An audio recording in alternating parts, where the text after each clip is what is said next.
যেহেতু তুমি আল্লাহর, আমি আল্লাহর, আমরা সবাই আল্লাহর, আর যেতে চাই জান্নাতে। সুতরাং আমরা যারা ইমানদার জান্নাতের আশা করি, মনে রাখা লাগবে ইমান যেহেতু একমাত্র আল্লাহর জন্য এনেছো, ইমান আনার কারণে টিটকারি হবে, মস্কারা হবে। সুতরাং মনে রাখবো নবী যেমন অটল পাহাড়ের মতো দাঁড়িয়েছিলেন, গাজীপুরের মানুষ মনে রাখা লাগবে মামলা হবে, হামলা হবে, জাল জুলুম নির্যাতন হবে, প্রয়োজনে জীবন দেওয়া যাবে, ইমান দেওয়া যাবে না। রাজি আছো কিনা হাত তুলে দেখো।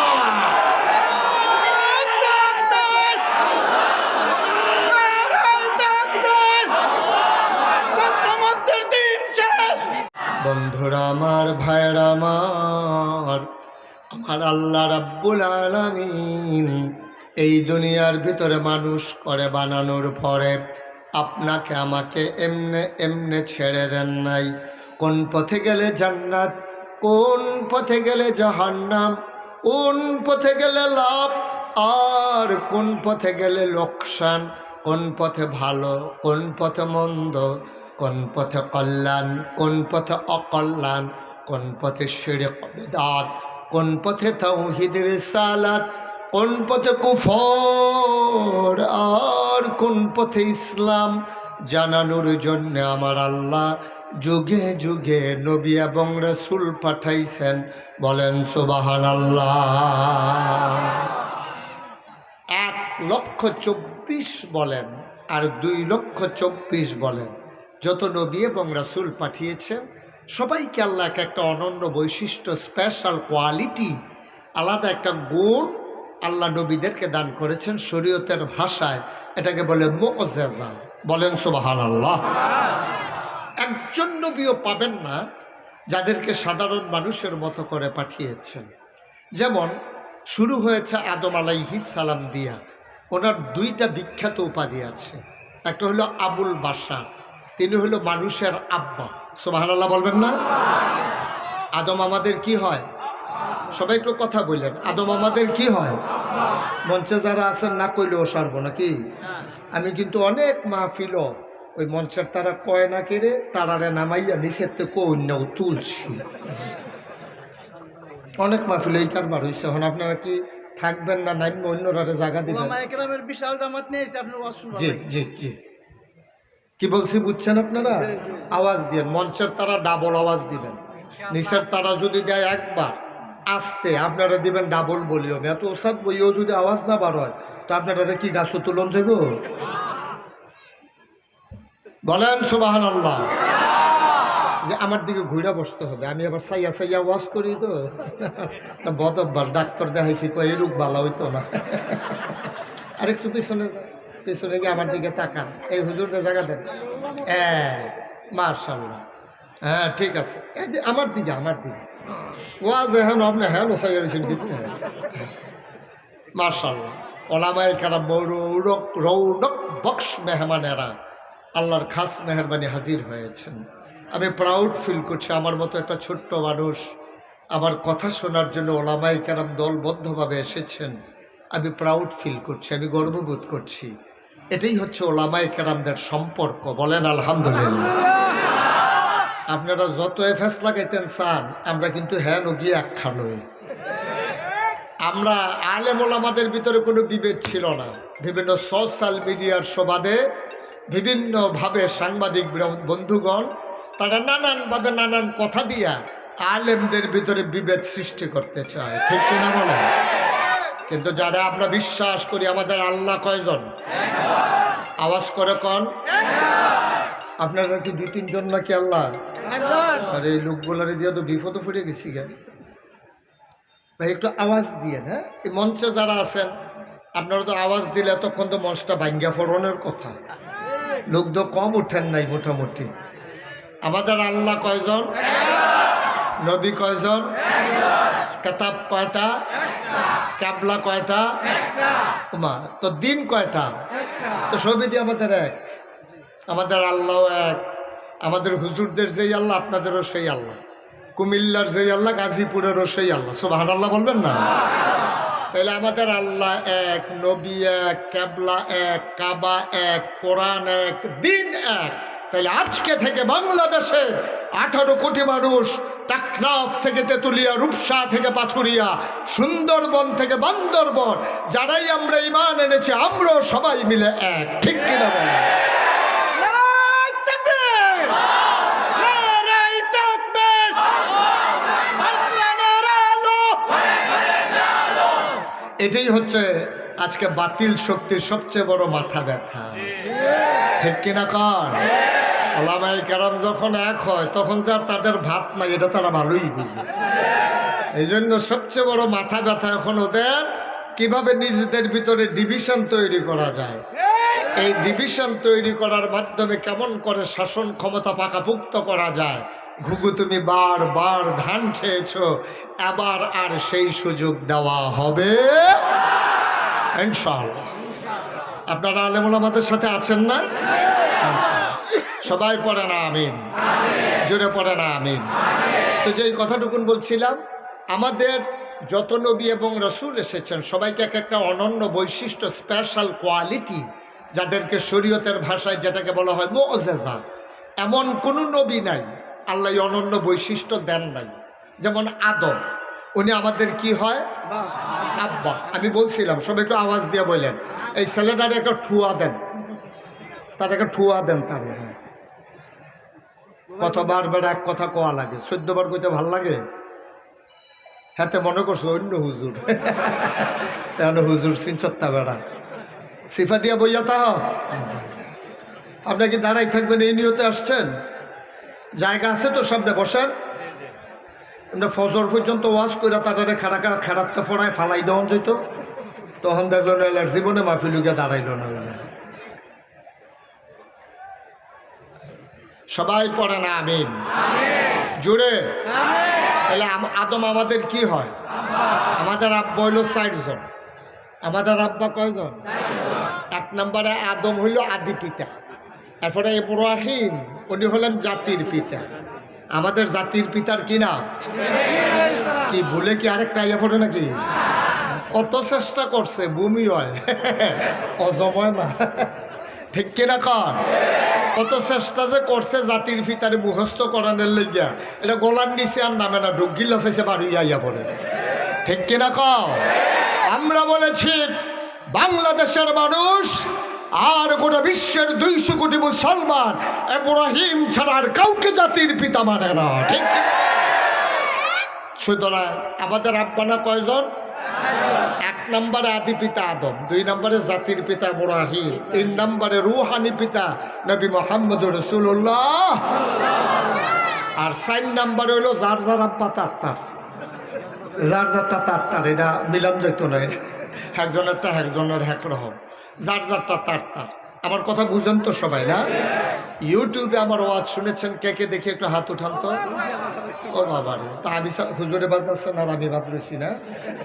এই আমরা 2 জন পাওয়া গেছে, ওয়াজ না শুনুন না। হ্যাঁ আমিন কর, জোরে কর। তাহলে আমার কথা তো সব বুঝেন না? আচ্ছা, তারপরে আমি বুঝাইয়া চেষ্টা করবো বলার জন্য। আমি আবার বুঝানের ভিতরে ভালো, অনেক হুজুরকে সামনের বুঝানি সুন্দর হয়। সবাই বলেন মারহাবা। তাইলে সকল নবীকে আল্লাহ এক একটা বৈশিষ্ট্য দিয়েছেন। যেমন আদামু সফিউল্লাহ, আবুল বাসার, 2টা আব্বা, 2টা বাস। নূহ আদমের সানি, ইব্রাহিম খলিলুল্লাহ, ইসমাইল জবিউল্লাহ, মূসা কালিমুল্লাহ, ঈসা রূহুল্লাহ। সুবহানাল্লাহ বলবেন না? ইউসুফ নবীরে দিলেন সৌন্দর্য, দাউদ নবীরে দিলেন সুন্দর কণ্ঠ, সুলাইমান নবীরে দিলেন রাজত্ব। আবু সালমান জানতে মন চায়, এক এক নবীর এক একটা দিলেন। আমার যিনি নবী, আপনার যিনি নবী, আমাদের যিনি নবী, বিশ্ব নবী, যিনি ইমামুল মুরসালিন, যিনি খাতামান নবিয়্যিন, যিনি রাহমাতুল লিল আলামিন, আমার নবীরে কি দিলেন আমরা গাজীপুরের মানুষ জানতে চাই নাকি চাই না? সব নবীরে সব দিলেন, আমার নবীরে কি দিলেন এটা জানার অধিকার আমাদেরও আছে। আমরা শেষ নবীর উম্মত পাইয়া লাস্টে দিয়ে আইসি দীক্ষা আপনি কিচ্ছু দিবেন না, এটা আমরা মানি না। আমাদের নবীরও লাগবে নাকি লাগবে না? আল্লাহ রাব্বুল আলামিন যেন ডাকে কয়, ও বান্দারা জানতে চাও তোমার নবীরে কি দিছি? সকল সাহাবিন তাবিন তাবে তাবিন উম্মাহাতুল মুমিনিন আইম্মে মুজতাহিদিন আইম্মে শরীয়ত সালফে সালিহিন ওলামায়ে মুতাকাদ্দিমিন মুতাআখিরিন ইমাম সাহেবান মুফাসসিরিনে কেরাম মুহাদ্দিসিনে কেরাম মুফতিয়ানে আযম সবাই মিলে একমত হয়ে গেল 1,24,000 বলো আর 2,24,000 বলো, সকল নবী এবং রাসূল মিলে যা আমার নবীজি একাই তাহলে কথা বললাম না, কেউ দয়া করে আমাকে একটু সুযোগ দেন। আমি ছোট মানুষ তো, পিছিয়ে দিয়ে কেউ কথা কইলে ডর করে, তো আমার ডর দেখাইয়া লাভ নাই। আমিন কর, খুব খেয়াল করে কথা শুনবেন ইনশাআল্লাহ। তাইলে সকল নবী এবং রাসূল মিলে যা আমার নবীজি একাই, তাইলে বোঝা গেল সব নবীর যা আছে আমার নবীর তা আছে নাকি নাই? আচ্ছা দুই একটু তালাশ করে দেখি তো আছে কিনা। এই পৃথিবীর ভিতরে সবাই আমরা একটা কথা জানি, সবচেয়ে সুন্দর নবীর কি নাম? তাহলে সবচেয়ে সুন্দর নবীর নাম হলো ইউসুফ। সুবহানাল্লাহ বলবেন না? আচ্ছা দেখি আমার নবীর মাঝে এই সৌন্দর্য আছে নাকি নাই, জানার দরকার আছে নাকি নাই? ইউসুফ নবী সবচেয়ে সুন্দর, এই কথা শত সিদ্ধ প্রসিদ্ধ একটা কথা। আবার নবীর থেকে এই ব্যাপারে হাদিসও এসেছে।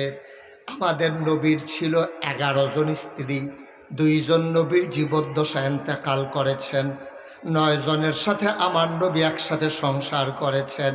এই 9 জনের ভেতরে 11 জনের ভেতরে সবচেয়ে বুদ্ধিমতী কিন্তু বয়স কম, ওনার নাম হইল আম্মা জানা আয়েশা রাদিয়াল্লাহু তাআলা আনহা।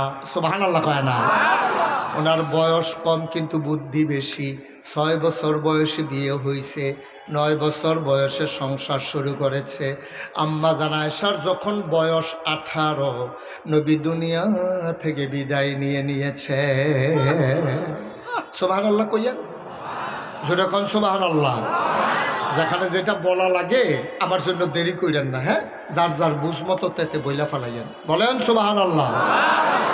আম্মা জানা আয়েশার বয়স 18, নবী দুনিয়াতে নাই। এই আম্মা জানা আয়েশার আল্লাহ এত বুদ্ধি দিছিল, 2210টা হাদিস আম্মা জানা আয়েশা থেকে বর্ণিত হয়েছে। নবী একদিন ডাক দেয়া কয়, সাহাবারা তোমরা কি তোমাদের আম্মা আয়েশা কি চিনো নাকি? কই চিনব না কেন? আমাদের নানার নাম হইল আবু বকর সিদ্দিক, আপনি হইলেন আমাদের রুহানি পিতা, আপনার স্ত্রী হইল আম্মা জানা আয়েশা, ওনারে আপনি আদর করে ডাকেন হুমায়রা। সুবহানাল্লাহ কয় না? কেন চিনব না ওনাকে? ওনাকে তো আমরা চিনি। কয় ওনার ব্যাপারে জানো নাকি? কয় হ্যাঁ সব জানি। কয় না সব জানো না, তোমরা আয়েশাকে চিনে যাও। তরকারির ভিতরে লবণটা যেমন দরকারি, মরিচ ছাড়া তরকারি হয় ঝাল হয় না, হলুদ ছাড়া তরকারি হয় রং ধরে না, গরম মশলা ছাড়া তরকারি হয় সুবাস ছড়ায় না, লবণ না দিলে তরকারি যেমন মুখে দেওয়া যায় না, তরকারির ভিতরে লবণটা যেমন দরকারি, ইসলামের ভেতরে তোমাদের আম্মা আয়েশা তেমন দরকারি। অর্থাৎ লবণ ছাড়া যেমন তরকারি হয় না, আয়েশা ছাড়া ইসলাম হয় না। সুবহানাল্লাহ বলবেন না? কোন জায়গায় গোসল করা লাগবে আমরা জানতাম না, কখন মানুষটা নাপাক হয় আমরা শিখতাম না, সব আম্মা জানা আয়েশা আমাদেরকে শিখিয়ে দিয়েছেন। সুবহানাল্লাহ কয় না? সব তিনি জানিয়ে দিয়েছেন। নবীর প্রাইভেট যে কথাগুলো একটাও তিনি গোপন করেন নাই। এই জন্য আম্মা জানা আয়েশাকে নবী খুব বেশি আদর করতেন। মাঝে মাঝে নবী যখন আল্লাহর মাঝে বিলীন হয়ে যেতেন, ফানা ফিল্লাহ, আল্লাহর মাঝে যখন নিজেকে বিলীন করে দিতেন, অনেক সময় তিনি কোনো মানুষকে চিনতে পারতেন না। কাছাকাছি আসার পরে আবার স্থিতি অবস্থায় তিনি সব মনে পড়তো, সব বুঝে নিতেন। এশার নামাজের পরে আম্মা জানা আয়েশার ঘরের দরজায় এসে দাঁড়ালেন, আসসালামু আলাইকুম ওয়া রাহমাতুল্লাহ বলে দরজায় সালাম দিলেন। এটাই হচ্ছে ঘরে ঢোকার আদব। আপনি যার ঘরে ঢুকবেন দরজায় দাঁড়াইয়া আগে সালাম দেবেন। সবাই রাজি আছেন নাকি? বাড়িতে নিজের ঘরে ঢোকার সময়ও সালাম দেবেন। আজকে সালাম দিতে সুবিধা হবে, কারণ এই মহল্লার যারা আছেন আপনি তো জীবনে কোনো দিন সালাম দিছেন না, তো এবারই তো সালাম শুনলে ডরানোর কথা, কিন্তু আজকে আমি মাইকে বইলা দিতেছি, আপনারা গিয়ে সালাম দেবেন। উনি ভয় পাওয়ার কিছু নাই, সালাম দিতে লজ্জা লাগে না? পারবেন না ইনশাআল্লাহ? দরজা দাঁড়ায় সালাম দিবেন, আসসালামু আলাইকুম রহমতুল্লাহ। উনি হয়তো মনে মনে কইব জীবনে যেই কাম না যদি এই কাম, কারবারটা কি বুঝলাম না কিচ্ছু, কোনো সমস্যা নেই। নবীজি গিয়ে সালাম দিছেন, সালাম দিছে পরে আম্মাজান আয়েশা দরজা খুলে দিছেন। নবীজি খুব মজার কথা, গভীর মনোযোগ দিয়ে শোনেন। নবীজি আম্মাজান আয়েশাকে দেখলেন, দেখে বললেন, মা নামতে তুমি কে? আয়েশাকে জিজ্ঞেস করতেছে তুমি কে? ও মা সুবহানাল্লাহ কয় না? নবীজিকে আয়েশাকে চিনেন না? তিনি ফানা ফিল্লাহ, আল্লাহর মাঝে নিজেকে বিলীন করে নিয়েছেন, তার নিজস্ব অস্তিত্বকে তিনি আল্লাহর মাঝে হারিয়ে ফেলেছেন। তিনি আম্মাজান আয়েশার মতো যারে সবচেয়ে বেশি আদর করতেন, ওনারে জিগায় মা নামতে তুমি কে? সুবহানাল্লাহ বলবেন না?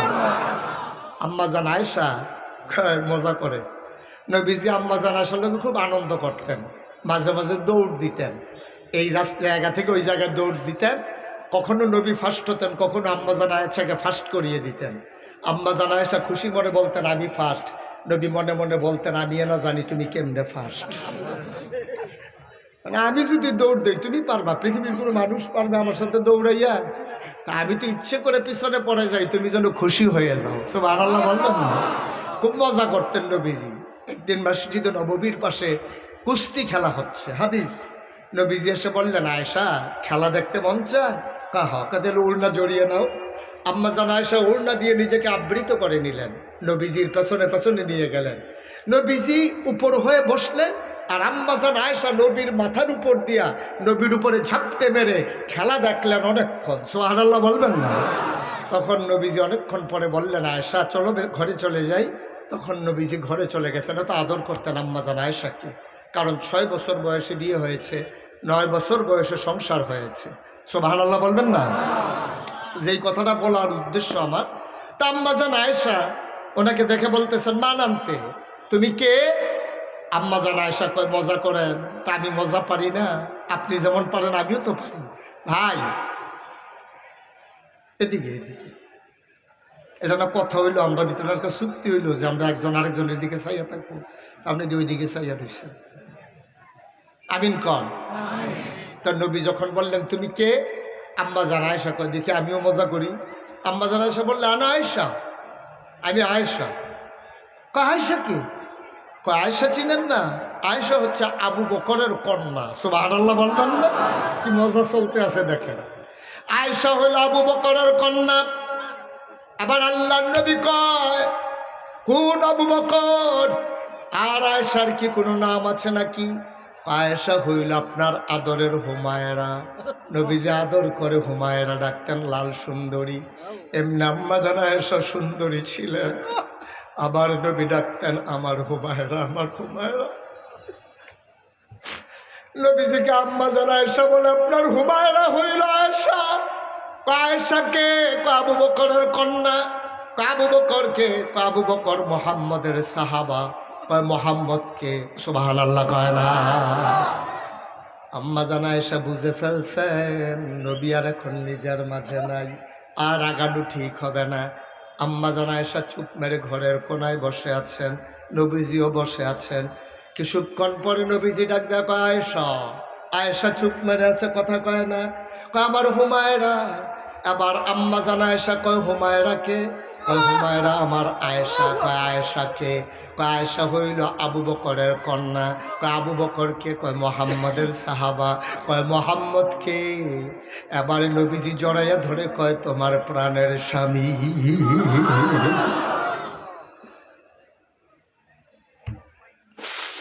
আবু সালমা,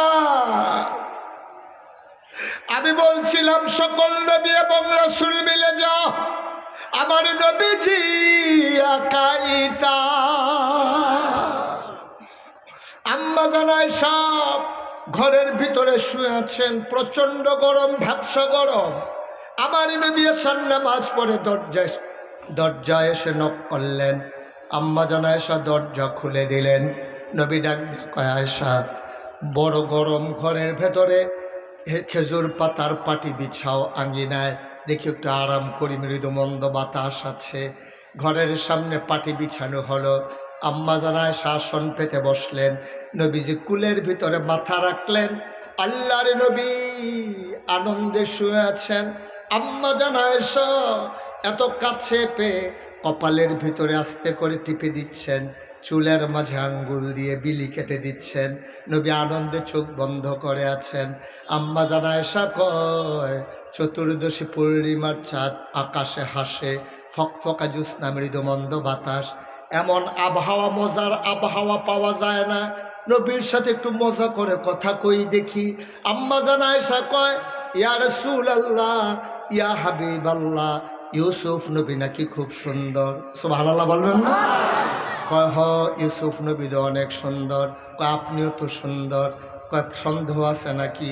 কয় না না, ইউসুফও সুন্দর, আপনিও সুন্দর। ইউসুফও নবী, আপনিও নবী, তো সমান সমান হয়ে গেল। আপনি না বলে সেরা নবী। সুবহানাল্লাহ কয় না? তো ইউসুফও সুন্দর, আপনিও সুন্দর। ইউসুফ নবীও নবী, আপনিও নবী, তো পার্থক্য কি? দুইজন তো একই রকম। আবার আল্লাহর নবী মুচকি হাসি দিয়া কয়, শুনো শুনো শুনো, ইউসুফও সুন্দর, আমিও সুন্দর। ইউসুফও নবী, আমিও নবী, পার্থক্য হইল আমি হইলাম ইউসুফ নবীর নবী। আমি নবীদেরও ইমামুল মুরসালিন, তিনি সকল রাসূলগণের ইমাম। এই নবীজির তিনটা বিখ্যাত উপাধি আছে, আর যার কারণে একটা হলো তিনি রহমাতুল লিল আলামিন। সুবহানাল্লাহ কয় না? প্রমাণ কি তিনি যে রহমাতুল লিল আলামিন? ও গাজীপুরের মুসলমান, 5 ওয়াক্ত নামাজে প্রতি রাকাতে, ফরজ হোক আর ওয়াজিব হোক, সুন্নত হোক আর নফল হোক, 5 ওয়াক্ত নামাজে আমরা বারবার আল্লাহকে জানিয়ে দেই আলহামদুলিল্লাহি রাব্বিল আলামিন। সমস্ত প্রশংসা কেবলমাত্র শুধুমাত্র ওই আল্লাহর জন্য, যিনি সমস্ত জগৎ সমূহের জন্য রব। সুবহানাল্লাহ বলবেন? তার জন্য সমস্ত প্রশংসা। এখন আপনি যদি বলেন যে হুজুর রব কারে কয়, আমাকে যদি আপনি জিজ্ঞেস করেন খালেক কারে কয়, আমি এক কথায় বলতে পারবো। যদি বলেন মালেক, তাও এক কথায় বলতে পারবো। যদি বলেন রাজ্জাক, তাও এক কথায় বলতে পারবো। যদি বলেন হাইয়ুল কাইয়ুম, তাও এক কথায় বলতে পারবো। কিন্তু আপনি যদি আমাকে জিজ্ঞেস করেন হুজুর রব কারে কয়, এক শব্দে বলেন দেখি। আমি অনেক গবেষণা করেছি, আমি অনেকগুলো লুগাত খুঁজে খুঁজে দেখেছি, ওলামায়ে কেরামের সাথে কথা বলেছি। রব এমন একটা শব্দ যেটা এক কথায় বোঝানো যাবে না। অন্তত রব কারে কয় বুঝাইতে হলে 5টা লাইন লাগবে। কয় লাইন? আরে ঘুমাই গেছেন সব তো, কারই জিগাইতে আসছি। কয়টা লাইন? আরে জোরে কথা কোন, কয় লাইন?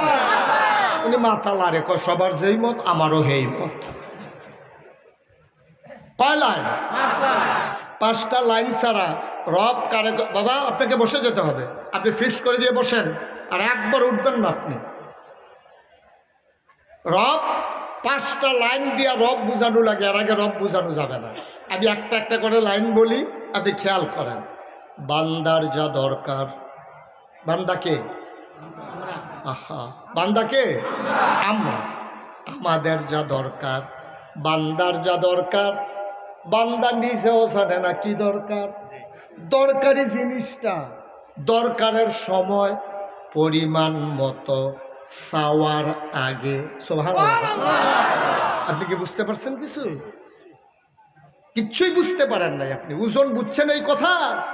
বান্দার যা দরকার, অর্থাৎ আমাদের সকল মানুষের যা দরকার, দরকারি জিনিসটা দরকারের সময় পরিমাণ মতো চাওয়ার আগে। সুবহানাল্লাহ কয় না? বান্দার কি দরকার বান্দা নিজেও জানে না, কখন দরকার তাও জানে না, কি পরিমাণে দরকার জানে না, বান্দা চাইতেও পারে না। এই জন্য বান্দার যা দরকার, দরকারি জিনিসটা প্রয়োজন মতো, পরিমাণ মতো চাওয়ার আগে যিনি বান্দাকে দিয়ে দেন তিনি হইলেন আপনি যদি বলেন হুজুর এমন একটা জিনিসের নাম কোন যেটা আমরা জানি না, আমাদের দরকার, এখন বললেই বুঝবেন। আপনার আব্বা আপনার আম্মা মধুর বাসরে চলে গেছে, বিবাহ বন্ধনে আবদ্ধ হয়ে গেছে, কাজী সাহেব বিবাহ পড়াইছে, ইমাম সাহেব দোয়া করে দিয়েছে, সবাই মিলে বরযাত্রী গিয়ে সব কারবার শেষ, বিয়ে শাদী শেষ, নববধূকে ঘরে নিয়ে আসা হলো। আপনার আব্বা আপনার আম্মাকে একটা বাসর ঘরে দেওয়া হলো, দুইজন মিলে মধুর বাসরে ঢুকে গেল, মধুর মিলনে লিপ্ত হয়ে গেল। মেডিকেল সায়েন্স বলে তারা যখন মধুর মিলনে লিপ্ত হলো, বাবার পিঠ থেকে মায়ের বুক থেকে 2 ফোঁটা পানি সবেগে নির্গত হয়ে মায়ের ইন্টেন্সিভ কেয়ার, মায়ের সুরক্ষিত দুর্গ, মায়ের রেহেমের ভিতরে 2 ফোঁটা পানি দৌড় দিয়া গিয়া একসাথে হয়ে গেছে। মেডিকেল সায়েন্স বলে পিতার পানির ভিতরে থাকে শুক্রাণু, মায়ের পানির ভিতরে থাকে ডিম্বাণু, শুক্রাণু আর ডিম্বাণুর মিলনে জীবনের পয়দা হয়। মেডিকেল সায়েন্স বলে এক এক ফোঁটা পানির ভিতরে কোটি কোটি জীবন থাকে। যখন দৌড় দিল পানি, মায়ের রেহেমের মুখটা খুলে গেল, একটা জীবন দৌড় দিয়ে ভিতরে ঢুকে গেল। আল্লাহর কুদরত, আল্লাহ মুখটার সাথে সাথে বন্ধ করে দিলেন। একটা জীবন ঢুকার পরে রেহেমের মুখটা বন্ধ হয়ে গেল, বোতলের মুখ বন্ধ, বাকি জীবনগুলা চতুর্দিক দিয়ে দৌড়তে আছে। ওই যেইটা ভিতরে ঢুকছে ওটারে চোখ পাক দেয়, চোখ রাঙ্গায়, ধমক দেয়, কয় বাইরে আসো, তুমি ঢুকে গেছো, আমাদেরকেও ঢোকাও। ভাই আল্লাহর কুদরত, দৌড়াদৌড়ি করে করে রাগ দেখাইয়া বাকিগুলো মরে যায়। ওই যুদ্ধ করে একটাই জিতে যায়, ওই জীবনটাই তোমার জীবন আমার জীবন, ঠিক কিনা? তুমি এমনি এমনি এমনি টিকো না, যুদ্ধ হয়েছে, তোমার লোকে ঘুষাঘুষি হয়েছে, তোমার সাথে মারামারি হয়েছে, কুস্তি হয়েছে, সবাই হেরে গেছে, তুমি জিতে গেছো। তুমি জিতে গেছো বলে দুনিয়াতে এসেছো, নাইলে তুমি ওখানেই মরে যেতা, ঠিক কিনা বলে? তুমি জিতে গেছো। এখন 2 ফোঁটা পানি, কোরআন বলছে এই 2 ফোঁটা পানি 1 ফোঁটা রক্ত হয়ে যায়, 1 ফোঁটা রক্ত 1 টুকরা গোশত হয়ে যায়। এই গোশত আস্তে আস্তে প্রলম্বিত হয়, বড় হয়। এটার ভিতরে নাক হয়, মুখ হয়, চোখ হয়, কান হয়, হাত হয়, পা হয়, এবং আল্লাহ ফুক দিয়ে তার রূহ তার ভিতরে ঢুকিয়ে দিলেন। সুবহানাল্লাহ বলবেন না? বান্দা এখন রূহ পেয়েছে, বান্দা এখন জীবন পেয়েছে। মা রাতের বেলা ঘুমিয়ে পড়েছে, হঠাৎ করে বাবা হাত দিয়া দেখে মা নাই, গেল কই, গেল কই? পেটের ভিতরে সন্তান এখন বড় হইতেছে, মাথা দিয়া ঢুস মারে, হাঁটু দিয়া গুতা মারে, মায়ের কলিজায় লাগে, মার ঘুম ভেঙে যায়, জানালার শিক ধরে দাঁড়াইয়া দাঁড়াইয়া কান্দে। মুসলমান, তুমি এখন পেটের ভিতরে বড় হচ্ছ, তোমার তো খাবার লাগবে, তুমি তো জানো না তোমার যে খাবার দরকার, বান্দার কি দরকার বান্দা নিজেও জানে না। তোমার যে খাবার দরকার তুমি জানো না, তোমার মাও জানে না, তোমার আব্বাও জানে না। তোমার মায়ের পেটের ভিতরে দিয়ে আব্বা চলে গেছে বিদেশ, বাবা কত খবর লয় মোবাইলে, আব্বার শরীর কেমন, আম্মার শরীর কেমন, মুরগির বাচ্চাগুলো সব আছে নাকি, ডিম পাড়ার সময় হয়েছে নাকি, দুধ রাখো নাকি রুচ করে, বাজারে কয় টাকা বাকি হয়েছে দোকানে, তোমার চেহারা কালো হইয়া গেছে, এখনো কি ফেয়ার অ্যান্ড লাভলি দাও না? কত আলাপ চলতে আছে, কিন্তু বাচ্চা পেটের ভিতরে বড় হয়। একবার বাবা বিদেশ থেকে জিগায় না, আমার পেটের, তোমার পেটের বাচ্চা আমার সন্তান কি খায়? সুবহানাল্লাহ বলবেন না? বাবা কত কথা কয়, কিন্তু পেটের বাচ্চা তুমি যে বড় হচ্ছ, বাবা একবারও ফোন করে জিগায় না তে কি খায়। মায়েরও খবর নাই, মা পেটের বাচ্চা নিয়ে চলে গেছে গার্মেন্টসে, বাবা চলে গেছে বিদেশে, সবাই রান্না করে বোঝার বোঝার খায়, পেটের ভিতরে বাচ্চা কি খাবে কারো খবর নাই, আল্লাহ কদর কারো নাই। তোমার পেটের বাচ্চা কি খাবে তোমার চিন্তারও দরকার নাই, কারণ বান্দা আমার চিন্তাও আমার। বান্দা কার? কথা কন কার? আল্লাহ কয় চিন্তাও। তুমি চিন্তা করে পারবা না তো?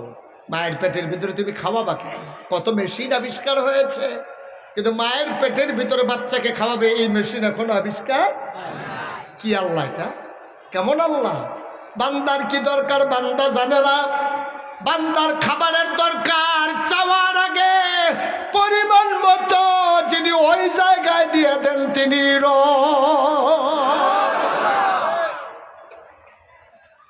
এখন বান্দার পেটের ভিতরে খাবার দিতেছেন, এখানেই বাবা শেষ না, মা তো দুর্বল হয়ে যাবে। আল্লাহ কই লাইন আমি করে রাখছি। এবার মা আর সন্তানের মাঝে নাভি দিয়ে একটা কানেকশন লাগাই দিছে। মায়ের মাসিকের রক্তটা বন্ধ করে দিয়েছে। অতিরিক্ত রক্তটা সবটা নাভি দিয়া সন্তানের পেটের ভিতরে চলে যায়। টয়লেট লাগে না, ওয়াশরুম লাগে না, প্রস্রাব পায়খানার দরকার নাই। সন্তান তিল তিল তিল তিল করে বড় হয়। সে দুনিয়াতে আসবে, খাবে কি? দুনিয়ার সব কিছুর ভিতরে ভেজাল। বাতাসের ভিতরে অক্সিজেন, অক্সিজেনের ভিতরে কালো ধোঁয়া, ইটের ভাটার ধোঁয়া। সে টান দেবে কেমনে শ্বাস? পাঙ্গাস মাছের ভিতরে বিষ, দুধের ভিতরে চিংড়ি মাছ। দুধের ভিতরে কি? চিংড়ি মাছ। এখন দুধ যখন চুলায় বসাইছে, চিংড়ি মাছ লাফ দিয়ে উঠছে। মহিলা তো ভয় পেয়ে গেছে, কিরে দুধের ভিতরে চিংড়ি মাছ কি লেগে? তো লোকের নিয়ে দেখাইছে, দেখছেন আপনি কোথা থেকে দুধ আনছেন? দুধের ভিতরে তো চিংড়ি মাছ পাওয়া গেছে। সেই লোক দুধ লইয়া ওই দুধ ওনার বাড়িতে গেছে, গিয়া সেটাকে ভাই সবসময় আপনার তো দুধ নেই, আজকে তো দুধের ভিতরে চিংড়ি মাছ পাওয়া গেছে, ঘটনা কি? নিশ্চয়ই আপনি দুধের ভিতরে পানি দেন। কারে না, কিন্তু চিংড়ি মাছ ঢুকলো কেমনে? ওই যে গাবি যে ফেনা খায়, ফেনার লোকে চিংড়ি মাছ পেটে ঢুকা গেছে, দুধের সাথে বাড়ি গেছে।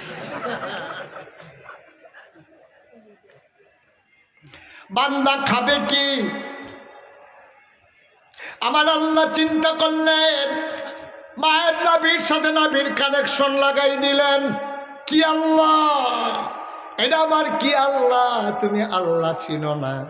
সুতরাং এই বান্দাকে ফাটা পানি থেকে রক্ত বানালো, গোশত বানালো, হাত পা নাক কান চোখ মুখ বানালো, মায়ের রেহেমের ভিতরে বান্দাকে বড় করলো, পেটের ভিতরে খাবার দিল, তোমার দুনিয়াতে আসার সুযোগ দিল, হাঁটার ক্ষমতা দিল, দেখার ক্ষমতা দিল, ধরার ক্ষমতা দিল।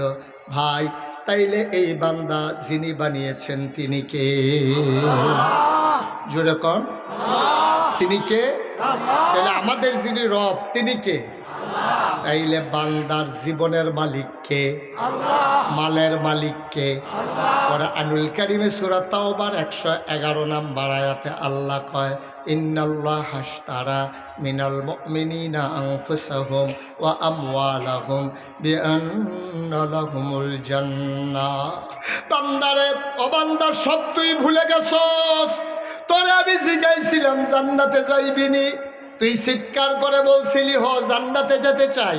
আমি বলছিলাম ইন্নাল্লাহ হাশতারা, আল্লাহ ক্রয় করে নিয়েছেন মিনাল মুমিনিনা, মুমিনদের কাছ থেকে, আনফুসাহুম ওয়া আমওয়ালাহুম, তাদের জান এবং তাদের মাল। আমরা বলছিলাম কি দিয়া কিনছেন? কয় বিআন্না লাহুমুল জান্নাহ, আমি যেই জিনিসটা দিয়া কিনছি তার নাম হইল জান্নাত। তাহলে জান আমরা বিক্রি করে দিয়েছি কার কাছে? মাল বিক্রি করে দিয়েছি কার কাছে? তাহলে জানের মালিককে, মালের মালিককে? এই জমিন কার? ভাই জানও আল্লাহর, মালও আল্লাহর, জমিনও আল্লাহর। তুমি একটু চিন্তা করেছো, দেখেছো নাকি? তোমার মুখে দিয়া যা আসে চিৎকার করো। এ আল্লাহ তোমার জানটা দিছে বইলা তুমি এই জান ব্যবহার করে কথা বলো। শরীরে শক্তি আছে বইলা তুমি দৌড় দাও। সুতরাং এই জান আল্লাহর মাল, আল্লাহর। তোমার এই জানের মাল ব্যবহার হবে কেবল আল্লাহর জন্য, ঠিক কিনা? এই জান ব্যবহার করে কারণ আমি স্লোগান দেওয়া যাবে না।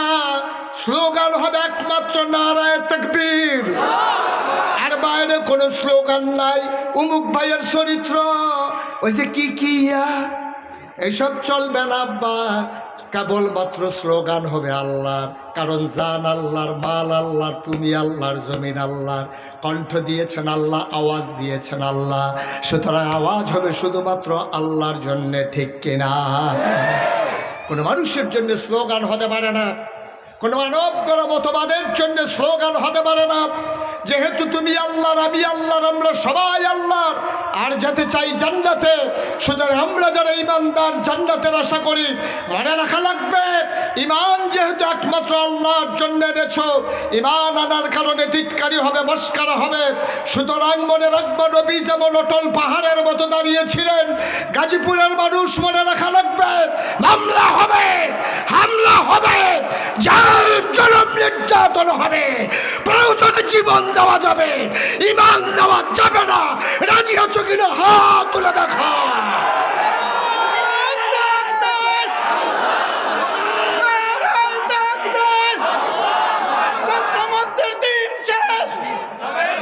ইসলামের বাংলাদেশ, সবাই পড়ে না আমি। সুতরাং আমরা কার? এই জমিন চলবে কার? আল্লাহর আইন ছাড়া এই জমিন কারো মানুষের মন গড়া মতো চলতে দেওয়া হবে না, ঠিক কিনা বলো?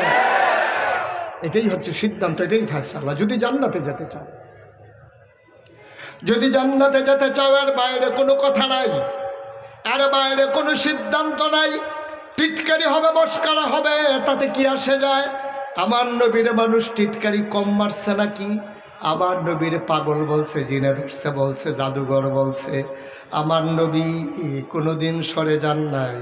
আমার নবীর জন্ম, খুব খেয়াল করে, আমার নবীর জন্ম মক্কায়, শৈশব মক্কায়, কৈশোর মক্কায়, তারণ্য মক্কায়, যৌবন মক্কায়, বিয়ে করলেন মক্কায়, নবীর শ্বশুর বাড়ি মক্কায়, নিজের বাড়ি মক্কায়, মেয়ে বিয়ে দিলেন মক্কায়, ব্যবসা করলেন মক্কায়, বংশধর মক্কায়, বাড়িঘর মক্কায়। আমার নবী থাকতে পারলেন না মক্কায়। তো তুমি আমি কোন লাটসা বইছি? তুমি আমি কে? আমরা সবার সাথে ভালো, সবার সাথে ভালো, এত ভালো ভালো না, ঠিক কিনা? তোমার যদি সুদখুরেও ভালো কয় তাহলে বুঝতে হবে তুমি সিটারের হেডকোয়ার্টার। তোমার মদখুরেও ভালো কয়, সুদখুরেও ভালো কয়, বেনামাজিও তোমারে পছন্দ করে, তুমি হইলে আলু মার্কা মুসলমান, সুটকি তো লাগো, গুস্ত তো লাগো। তোমার ইমান নাই, এটা ইমানের পরিচয় না আব্বা, ইমানের পরিচয়টা। তুমি যখন ইসলামের পটে অটল দাঁড়িয়ে যাবা, সুদখুর তোমাকে পছন্দ করবে না, বেনামাজি তোমারে পছন্দ করবে না, ঘুষখুর তোমারে পছন্দ করবে না। যারা মানব রচিত মতবাদ জমিনে কায়েম করতে চায়, যারা এতদিন তোমারে দাওয়াত দিয়া খাওয়াইছে, তুমি স্পষ্ট কথাটা বলার পরে তোমার দিকে ফিরেও তাকাবে না, ঠিক কিনা? আমি বলি তাকানোর দরকারও তো নাই। দুনিয়ার সবাই মিলে মনে করো তোমার হয়ে গেল, কি লাভ হবে তোমার? দুনিয়ার সবাই মিলে তোমারে যদি দেয় ফুলের মালা, কবরে যাওয়ার পরে যদি গিয়া দেখো জোতার মালা, তাইলে এই ফুলের মালার কোনো দাম নাই। দুনিয়ায় সবাই মিলে যদি দেয় জোতার মালা, কবরে যাওয়ার পরে যদি দেখো হুর গালমানেরা দাঁড়িয়ে আছে ফুলের মালা নিয়া, তোমারে ডাইকা ডাইকা কয় আহলান সাহলান মারহাবা, মোস্ট ওয়েলকাম, আমাদের ভুবনে আপনাকে স্বাগত। কপাল খুলে যাবে তোমার। ওই জুতার ফিটার কথা মনেও থাকবে না, ওই যে দৌড়ান দিছিল রাস্তায় ফেলাইয়া, তোমার মনেও থাকবে না। তোমার স্যান্ডেল যে হারাই ফেলছিলা, মনেও থাকবে না। তোমার টুপি যে কেড়ে নিয়েছিল, তোমার মনেও থাকবে না। তোমার নামে যে মামলা হয়েছিল, তোমার মনেও থাকবে না। ইমানদার, এটাই হচ্ছে ইমান, ঠিক কিনা বলো? কয়দিনের জিন্দিগি বেড়া বাঁচবেন? কয় বছর? 60, 70, নাইলে 80, নাইলে 90। আপনি কই যান? এখন তো এখন তো যাওন লাগে, এখন লোক নাই। আমিন কর, জোরে কর। কষ্ট হইতেছে আপনাদের? আমি প্রথমে মনে করছিলাম বেশিক্ষণ ওয়াজ করব না, এখন সিদ্ধান্ত বদলাইছি, দেরি হইব, সাংঘাতিক দেরি হইব। এমন আছে ফজরের আজানও দিতে পারে, হুজুরের নাইয়া বেড়াইয়া সিফা দিয়া লাইছে। আচ্ছা ঘুমান, ঘুমালা, ঘুম না যাচ্ছে, বাইক ফোন দিয়া কইয়া দেন আইতে দেরি হইব। আমিন কয় না রে ভাই?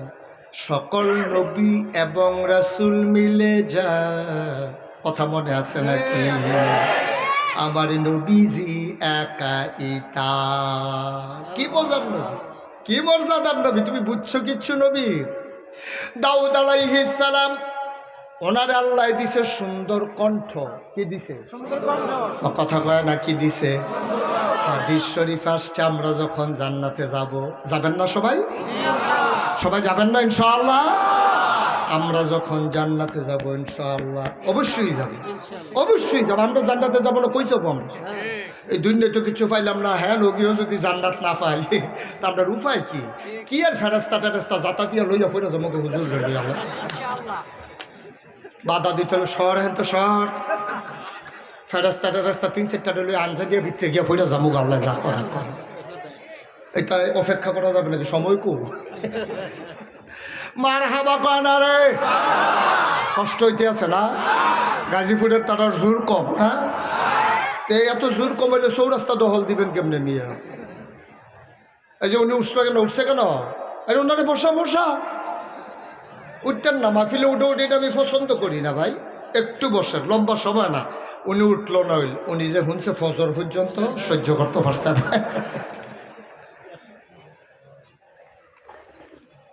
বেড়া, আমরা যারা আখিরি জমানার নবীর উম্মত, আমরা যে আল্লাহ কত বুদ্ধি দিছে, তোমরা বুদ্ধিটা তো কামও লাগাইছো না। বুদ্ধি কাজে লাগানো দরকার ছিল ইসলামের পক্ষে, তোমরা হেই বুদ্ধি কামাই লাগাইছো, কাজে লাগাইছো সিটারি বাটফারির পক্ষে। ঠিক কিনা?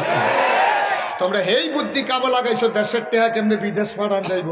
কত কায়দা কইরা মালয়েশিয়া নিয়ে টেহা বাড়াইছে, কানাডায় গিয়া বেগম পাড়ায় সেকেন্ড হোম বানায়। ওই যে কায়দা করে বুদ্ধি কামা লাগানোর দরকার ছিল ইসলামের পথে, সেই বুদ্ধি কাজে লাগাইছে ব্যক্তিগত স্বার্থে। কানাডা নিয়ে টেহা বাড়ায়, মালয়েশিয়া টেহা বাড়ায়। আমি কই বেড়া, তুমি কি আল্লাহরে চিনছো? আল্লাহরে তো তুমি বুঝোই নাই। আল্লাহ তো ধরে ধরে ধরে না, ধরলে আল্লাহ।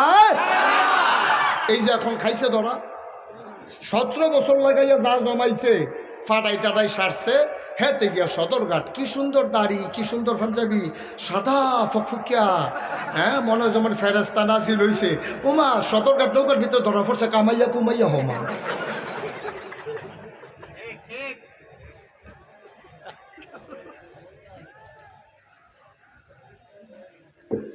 আমার এই কামান্নারে দেখে আবার একটা কথা মনে পড়ছে। এটা কি কইলেতা? কইলেতাম রে। মার হাবা বলো, জোরে বলো মার হাবা। আমি এটা বুঝি না এখনো, একটা জায়গা আমি বুঝি না। হুজুরে বুঝলে একটু বুঝাই আমারে কইয়েন। আমি অনেকের লগে আলাপ করছি, খুব খেয়ালছি কোন কথা। বাচ্চা যখন জন্ম হয়, মায়ের পেট থেকে যখন বাচ্চা আসে, মাথার ভিতরে চুল থাকে নাকি থাকে না? থোতার ভিতরে দাড়ি। খুব খেয়াল করেন করেন সিহন কথা। উনি কি করতে আছে?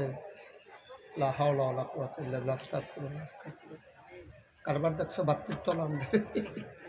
উনি মোবাইল চাই বইয়া বই, মোবাইলটারে পানির মধ্যে হালাইয়া সুবাইয়া দৌড়া রাখা যেত। হ্যাঁ, এটা একটা কাম করছেন আপনি। আমিন কর। সবাই মিল্লা দোয়া না করলে ওয়াজ করন যেত না তো। ওয়াজ দেওয়ার মাটি কারণ না যে জোরে কুপটা দিলে সাক্কাটা বড় উঠবে, এটার নাম ওয়াজ না তো।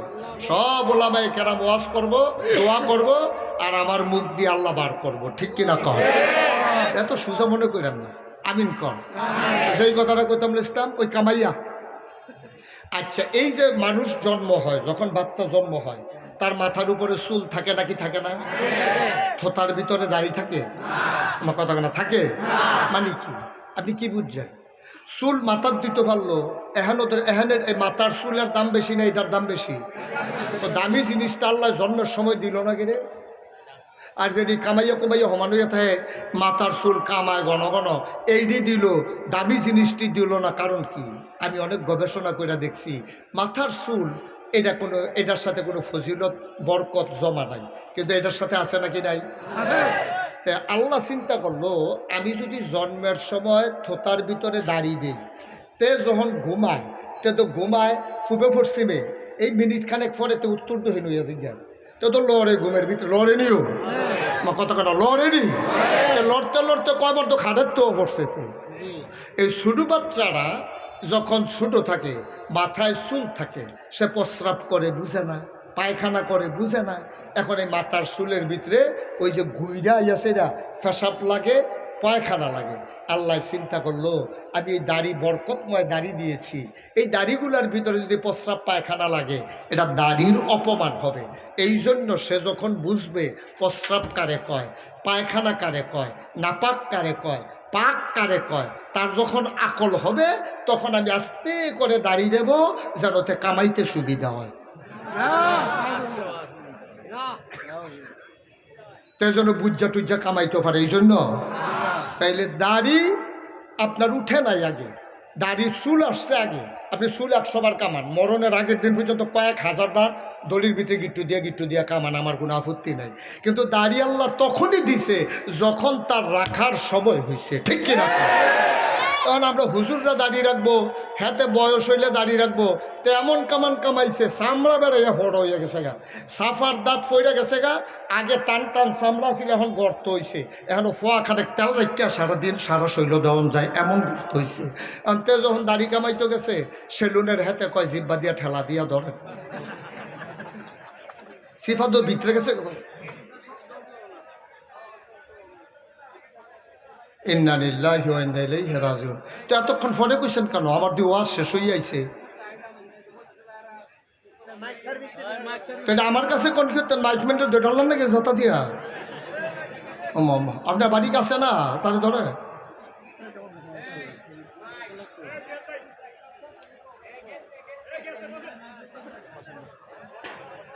আচ্ছা ঠিক আছে, ওকে ফাইন। আপনি পরামর্শ দেওয়ার জন্য অসংখ্য ধন্যবাদ। এই কথাটা আগে বলা দরকার ছিল। আপনার খেলু দিচ্ছেন কোন আশায়? আমি তো কইতাছি কি রে, তাহলে আওয়াজ দেয় না, কি রে বুঝলেন? আওয়াজ দিত। মাইক ঠিক করো। এখন কি শোনা যায়? হ্যাঁ শোনা যায়?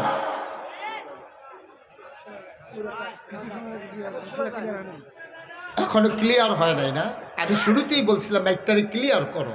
এটাকে গুমগুমি দেওয়াই রাখছো, বোস্টার দিয়া রাখছো, ইকু দিয়া রাখছো। শুধু মাইক দাও, স্মুথ করে মাইকটা দাও যেন মানুষ শুনে মজা পায়। মাইকম্যান কই আছে হেন? তার নাতে বাজিয়ে গেছে গা। আরে হ্যাঁ না গেছি কিন্তু মেশিনে হেন।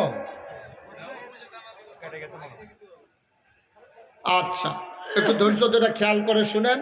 এখন শোনা যায়? মার্শাল্লাহ মার্শাল্লাহ, হ্যাঁ ঠিক আছে।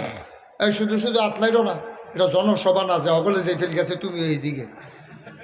মার হাবা কন, জোরে কন, আরো জোরে।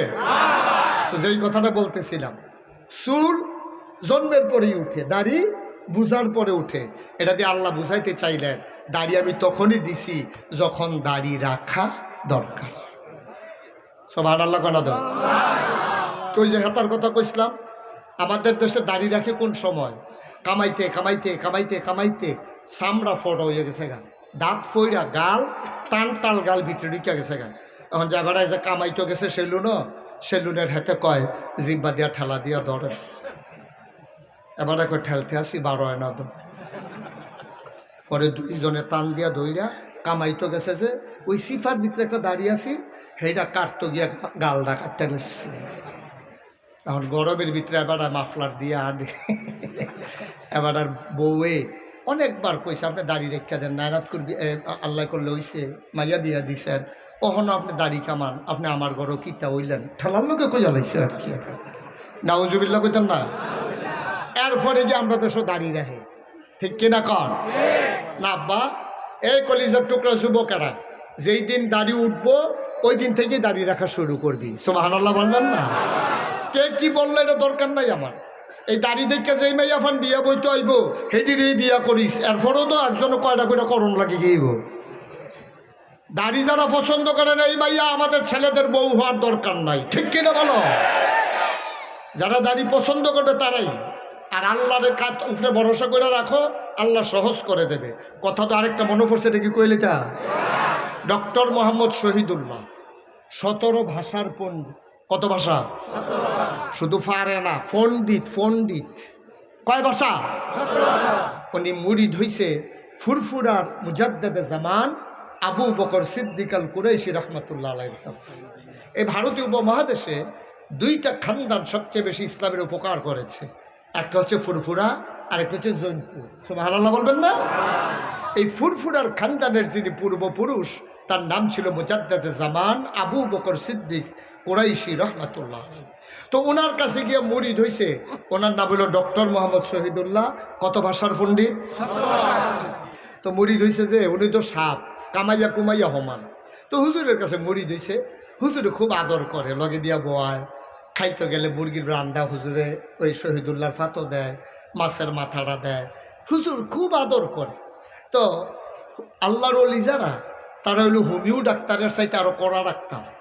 অ্যালোপ্যাথিক ডাক্তারের কাছে গেলে দেখবেন ডাইরেক্ট অ্যান্টিবায়োটিক সাইডা দেয়, আর হোমিও ডাক্তারের কাছে আপনি যদি যান দেখবেন আপনারা গেলে জিগাইব আপনার আম্মার শ্বাসটান আসেনি।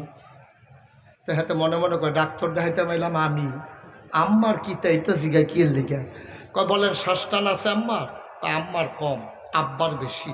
আব্বার যখন শ্বাসটান উঠে, যখন শ্বাসটান দেয় ঘরের টিন ডিবেরিয়া ঝঞ্ঝনি ঝঞ্ঝনি করে এরকম কাঁপতে থাকে, এমন শ্বাসটান আব্বা। আচ্ছা তাইলে আপনি কি ঠান্ডা ভাল লাগে না গরম ভাল লাগে? তো কইছে ঠান্ডা ভাল লাগে। পানি ভাত খান না গরম ভাত খান? তোকে সুটকির বর্তা দিয়া দিলে 2-3 প্লেট খাইতাম পানি ভাত। এরকম আলাপ সালাপ চলতেছে। কিন্তু হোমিও ডাক্তার চিকিৎসা করে তার জেনেটিক কোনো প্রবলেম আছে কিনা, তার আব্বা আম্মার থেকে সে বংশানুক্রমে কোনো ডিজিজ তার ভিতরে আছে কিনা, হ্যাঁ তারা চিকিৎসা করে। আল্লাহর ওলি যারা, তারা হোমিও ডাক্তারের চাইতে আরও কড়া ডাক্তার। সুবহানাল্লাহ বলবেন না? আর ডক্টর মোহাম্মদ শহীদুল্লাহ মুড়ি দেওয়ানের লগে লগে যদি হুজুরে কইতো বেয়াদব কোথাকার দাড়ি কামাইয়াছ মুড়ি তো বানাতে, তাহলে তো আর মানুষ বানান যেত না। হুজুরের কাছে মুড়ি দিছে, হুজুর আদর যত্ন করে লগে দিয়া রাহে। একদিন মাগরিবের পরে হুজুর যখন তালিম দিচ্ছেন, হাউমাউ করে সবাই কানতে আছে, গড়িয়ে গড়িয়ে কানতে আছে। হুজুর চোখ খুললা চায় শহীদুল্লাহর অবস্থা গীতা, দেখে যে শহীদুল্লাহর অবস্থা আরও খারাপ, কানতে যে আছে। অনেকের ফানি তো দাড়ি টাটকায়, তোর দাড়ি নাই, দৌড় দিয়ে পাঞ্জাবি তাইয়া ফুটেছে গা ফানিটা, এইরকম এরকম পাঞ্জাবি শুদ্ধা ভিজাইলিছে কানতে কানতে। হুজুরে আবার চিন্তা করছে ডক্টর মোহাম্মদ শহীদুল্লাহ যেই নমুনা হয়েছে, এখন মাশাআল্লাহ গোসাটা দিলে শিকড় সারতে আর দেরি। সুবহানাল্লাহ কয় না রে? ডক্টর মোহাম্মদ শহীদুল্লাহ গালের ভিতরে হাত দিয়া কয় বাবা আর না কামাইলে সারে না। সুবহানাল্লাহ কইতেন না? জায়গাটা কেমন জায়গা, কানতেছে হাউ মাউ করে বুড়া বেড়া। হুজুর গালে হাত দিয়া কয় বাবা আর না কামাইলে চলে না। ডক্টর মোহাম্মদ শহীদুল্লাহ কান দেওয়ার কয় যেই গালের ভিতরে আপনার হাত লাগছে, ওই গালে আর কোনো দিন খুর ব্লেড লাগবে না। আপনার হাত যখন লাগছে আর খুর ব্লেড লাগবে না। ডক্টর মোহাম্মদ শহীদুল্লাহ যেমন সাহেব মানুষ, ওনার ওয়াইফ মাদ্রাসাত পড়ছে নাকি, মা কথা কথা দাওরা হাদিস পড়ছে আলেম, তো ওনার ওয়াইফও তো সাহেবা বেগম সাহেব। এখন ডক্টর মোহাম্মদ শহীদুল্লাহ বউয়ে চিন্তা করলো কি তারে বিয়াদি করলাম সার দেখে এটা দিয়ে আস্তে আস্তে হুজুর হয়ে গিতে আছে।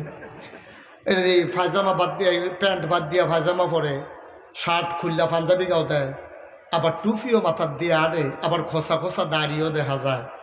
টাইট না দিলে ওনারে গড়রহন যেত না। ডক্টর মোহাম্মদ শহীদুল্লাহ হুজুরের লোকের দোয়া টোয়া কইরা মাহফিল শেষ করে বাড়িতে গেছে, গিয়ে দেখে বেগম সাহেব টেবিলের ভিতরে খাবার দিয়া আলাদা বিছনায় দিয়া শুয়ে রয়েছে।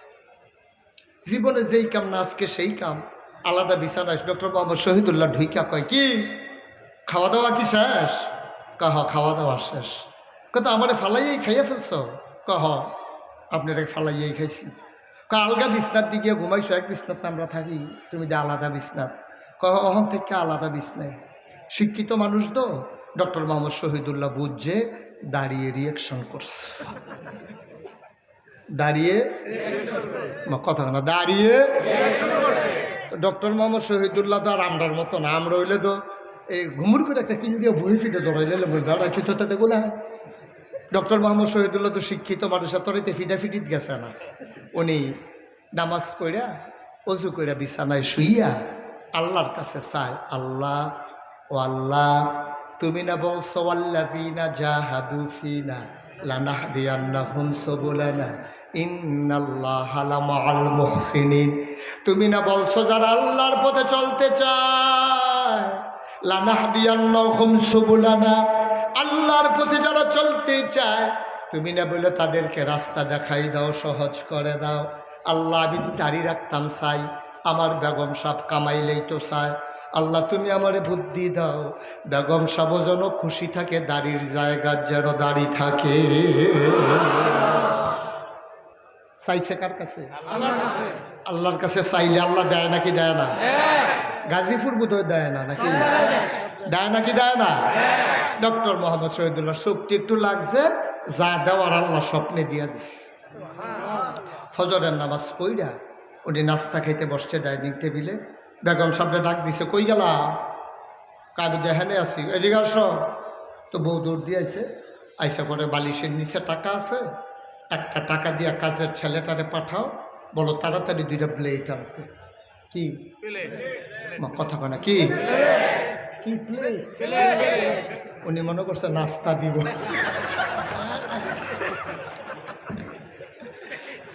কি আর তো কইছে প্লেট। আমি তো কই কি তার উনি ফান্দাবি রাতমাত গুছাইয়া বইয়া রয়েছে কেড়ে, কয় যে প্লেটের পরে তো খানা শুরু। প্লেট প্লেট কি? আর যখন কইছে ব্লেড আনত কয়টা না কইছে? হ্যাঁ, সুবহানাল্লাহ কইতাম না? ডক্টর মোহাম্মদ শহীদুল্লাহ কয়, কাজের লোকটারে ডাকো, তাড়াতাড়ি বলো দোকান থেকে 2টা ব্লেড আনার জন্য। উনি তো শিক্ষিতা মহিলা, স্বামীর পিছন দিয়া ঘাড়ে হাত দিয়া দাঁড়াইয়া কয়, ব্লেড দিয়া কি করবেন? কয় চিন্তা করছি, আমার দাড়ি যখন তোমার পছন্দ না, আমি দাড়িগুলা কামাই ফেলবো। তো বেগম সাহেব কয়, কামাইতে তো একটা ব্লেডে 2.5 গেড়ি, কামাইতে তো একটা ব্লেডে যথেষ্ট, আপনি 2টার কথা দি কন। কয় না, চিন্তা করে দেখলাম 2টাই লাগবো। কয় 2টা কেন? কয় আমার দাড়িগুলা তোমার কাছে ভাল লাগে না, এই জন্য আমি দাড়ি কামাই ফেলবো। আর তোমার যে লম্বা লম্বা চুলগুলা, সেদিন শ্বাস টান দিছি পরে না হেদিয়া 3-4টা ঢুকা গেছে। চিন্তা করছি তোমার পছন্দ না, দাড়ি রাখবো কার জন্য? ব্লেড আনবে 2টা, তোমার লম্বা লম্বা চুলগুলো আমার কাছে ভাল লাগে না, আমি দাড়ি কামাই ফেলবো, আরেকটা ব্লেড দিয়া তুমি চুল কামাই ফেলবা। আর বেগম সাহেব পিছিয়ে দিয়া সেটা সমান সমান। কি কয়? কি সমান সমান? কয় দাড়ির জায়গায় দাড়ি থাক, চুলের জায়গায় চুল থাক। ওয়াল্লাযীনা জাহাদু ফীনা লানাহদিয়ান্নাহুম সুবুলানা ইন্নাল্লাহা লামাআল মুহসিনিন। তুমি আল্লাহর রাস্তায় দাইমা যাও, জান্নাতে পৌঁছে দেওয়ার দায়িত্ব আমার আল্লাহ। তুমি তো যাইতে চাও না, তুমি যাও না। তুমি 2টা কাজ শুধু করো, বিধান মানবা আল্লাহর, তরিকা মানবা নবীজির। বিধান মানবা আল্লাহর, তরিকা মানবা নবীজির। আমার মুসলমান তরিকা মানতে চায় না, নবীর আগমনে খুশি হইয়া মিছিল বার করতে চায়। নবীর আগমনে খুশি হইয়া মিছিল বার করে। আমার মনে হয় 15-20 বছর পরে কোনো বাচ্চারে যদি জিগায় যে 12ই রবিউল আউয়াল কারে কয়, তো তে কইব সারাদিন মিছিল করন, মাগরিবের আগে দিয়া জিলাফি খাও না। এটা নমুনা ধরছে তো, এটা ঠিক কিনা কন? কারণ এটাই তো শুরু হয়েছে। 12 মাস ইসলামের খবর নাই, নামাজের খবর নাই, রোজার খবর নাই, তে যে বিড়ি টানে মনে হয় যেন ঈদের বাচ্চারা তার লগে লগে হাঁটতে আসছে।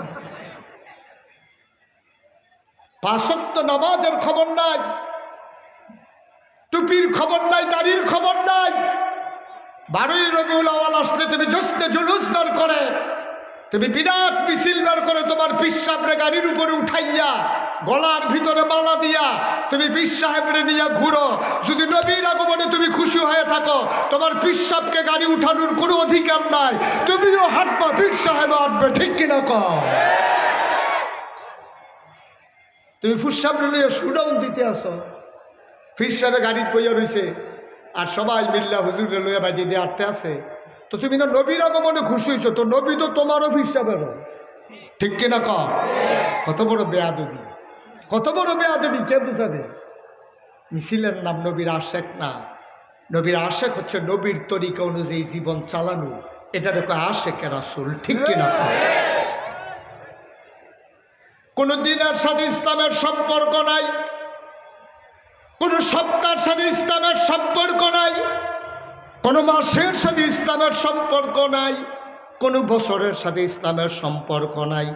প্রতিটি সেকেন্ড, প্রতিটি ঘন্টা, প্রতিটি দিন, প্রতিটি মুহূর্ত, প্রতিটি সপ্তাহ, প্রতিটি মাস, প্রতিটি বছর, জন্ম থেকে মৃত্যু, রান্নাঘর থেকে সংসদ ভবন, সকাল থেকে সন্ধ্যা, সব জায়গায় বিধান মানব কেবলমাত্র একমাত্র আল্লাহর, আর তরিকা মানব নবীজির। ঠিক কিনা? তরিকা কার? তরিকা কার? তরিকা কারে কয়? তরিকা কারে কয়? তরিকা কি কারে কয় বুঝছেন? আপনি নামাজ পড়বেন, এটা কার হুকুম? আরে কথা কোন, কার হুকুম?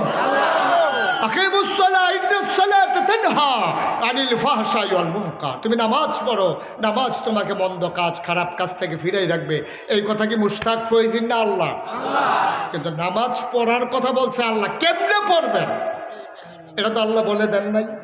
জায়গায় জায়গায় বলছে অল কওমা রাকিন ওয়াসজুদু মা সাজিদিন, কিন্তু এইভাবে আলগি দেওয়ান লাগবো, নাবির নিচে বান্ধন লাগবো, এরপরে সানা ফরন লাগবো, সূরা ফাতিহা ফরন লাগবে। এটি ফাইলেন কই আপনি? কোরআন শরীফের তো কোথাও নাই। তাইলে বিধান দিলেন আল্লাহ, বিধান দিছে কে? আর শিখাই দিছে, নমুনা শিখাই দিছে নবীজি। এর লেগে বিধান হইল আল্লাহর, আর তরিকা মানব নবীজির। ঠিক কিনা? আপনি যদি মনে করেন যে হুজুর নামাজ তো আমি ফরনে লাগবো, তো একটা কাজ করি, আগে সাজদা দিয়া লাগবে, পরে রুকু দেব, হবে? নামাজ হবে? কেন কেন? এটা নবীর তরিকা অনুযায়ী হয় না। আপনি যদি মনে করেন তরকারি সবজি তো আমি খাওয়া লাগবে, ডাইল দিয়া প্রথমে খাইয়া লই, পরে গরুর গোস্ত দিয়া খাবো, তাইলে মহিলারা শুদ্ধ আশা গরম লাগবো। ভাই সাহেব তো খানাও শিখছে না, শুরু হয়ে করছে ডাইল দিয়া। সহজ হিসাব। তাইলে বিধান মানবো কার? আল্লাহ। তরিকা মানবো কার? ভাই একটা সিহন কথা কইয়া যায়, খেয়াল করে। আমি মুশতাক ফয়জি, কোনোদিন যদি আর নাও আসি, কথাটা মনে রাখেন। আপনি যদি সারা জীবন নফল করেন, সারা জীবন সুন্নত আদায় করেন, সারা জীবনের নফল দিয়া সুন্নত দিয়া একটা ফরজ সাজদার সমান হবে না। ঠিক কিনা? কথা কি বুঝছেন? সারা জীবনের নফল নামাজ দিয়া একটা ফরজ নামাজের সমান হইতো না। কথা যে একটা মনে পড়ছে, এটা কি কইলে কা? নোয়াখালীর হুজুর এসে ওয়াজ করতো। কোন জায়গা? হ্যাঁ, তারার আবার বুদ্ধি বেশি, তারা ডাবের পানি খায় তো বেশি, তারার বুদ্ধিও বেশি নোয়াখালী তারার। আমিও গেছি, গিয়েও দেখছি যে কয়দিন ডাবের পানি খাইছি, আমারও বুদ্ধি বাইরে যে গেতে আছে। নোয়াখালীর হুজুর এসে মাহফিল করার